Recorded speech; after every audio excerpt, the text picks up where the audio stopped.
ஆத்திரப்படும்படி ஏதும் கேட்க மாட்டாய் என்பது எமக்கு தெரியும். பிள்ளைகள் வளர்ந்து ஆளாகிவிட்டால் பெற்றோர்களுக்கு கட்டுப்பட்டவர்கள் தானே. ஆண் பிள்ளையாக இருந்தால் அந்திய காலம் வரை பெற்றோருக்கு கட்டுப்பட்டவன். பெண்ணாக பிறந்து விட்டால் பருவம் அடைந்த பிறகு மற்றொருவருக்கு மாலையிட்டு விட்டால் கணவனுக்கு தான் கட்டுப்பட்டவள்.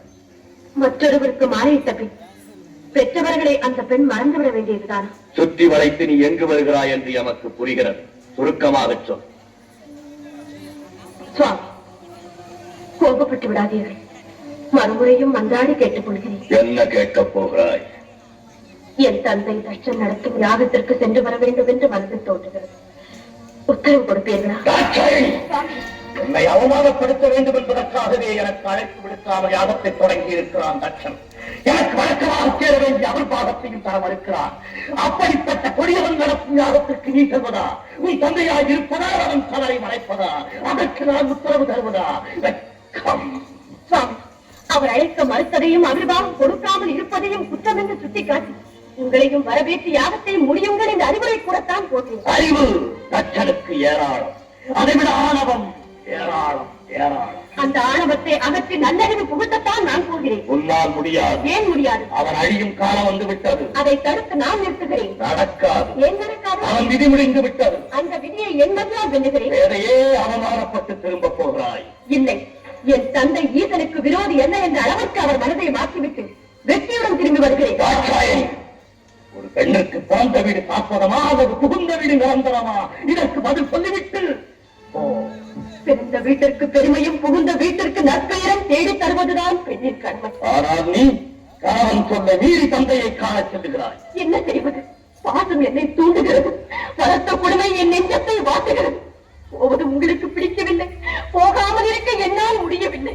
ஐயனே, பிறந்த வீட்டிற்கும் புகுந்த இடத்திற்கும் விரோதம் ஏற்பட்ட பிறகு பெண்ணாக பிறந்தவள் இருப்பதை விட இறப்பதே மேல். தந்தையின் பாகம் என்னையும் மீறும் அளவுக்கு வந்துவிட்டது. தவறுதான், என்னை மன்னியுங்கள். சென்று வர உத்தரவிடுங்கள். விதி உன்னிடமும் விளையாடுகிறோம். சுவாமி, போய் வா என்று சொல்லுங்களே. இறைவா, பிரபு, பயப்படலே. எங்கு வந்தாய்? எதற்காக வந்தாய்? எந்த முகத்தோடு என்னை பார்க்க வந்தாய்? ஐயனே, என்னை மன்னித்து விடுங்க.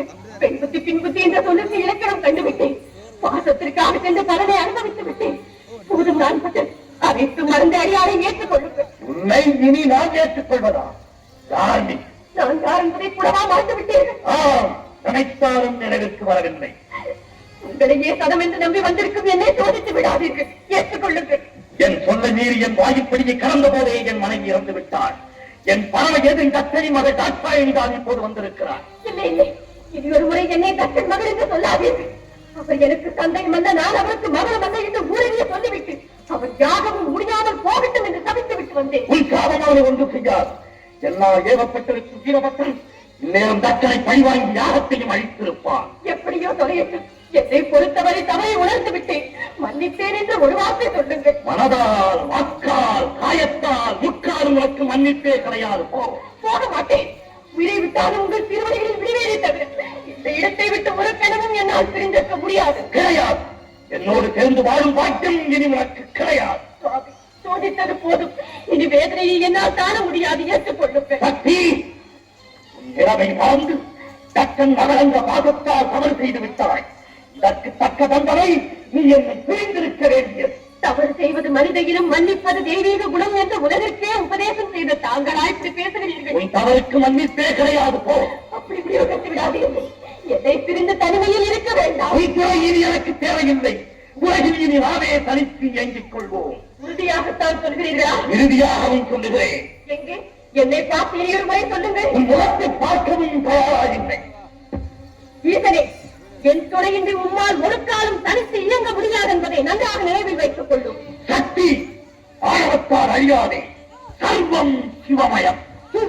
சப்த ரிஷிகள், பூதகணங்கள் மற்றும் உங்கள் சகாக்கள் அனைவரையும் அழைத்து கேளுங்கள்.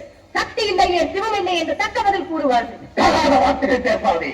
சிவன் தான் உலகில் சிறந்தது. இல்லை, சக்திதான் உலகில் உயர்ந்தவள். சிவ சிவம் இல்லையே சக்தி இல்லை, சக்தி இல்லையே சிவம் இல்லை, சிவம்தான் பெரிது, சக்திதான் பெரிது. ஆணுக்கு பெண் அடிமை, அந்த ஆணையும் பெற்றுத் தருவது பெண்மை. நீ இன்றி நான் உண்டு, நான் இன்று நீ இல்லை. ஆயா!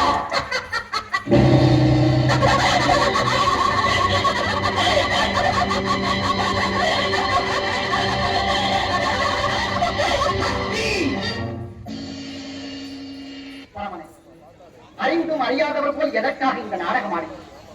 சக்தி இல்லையே சிவம் இல்லை, சிவம் இல்லையே சக்தி.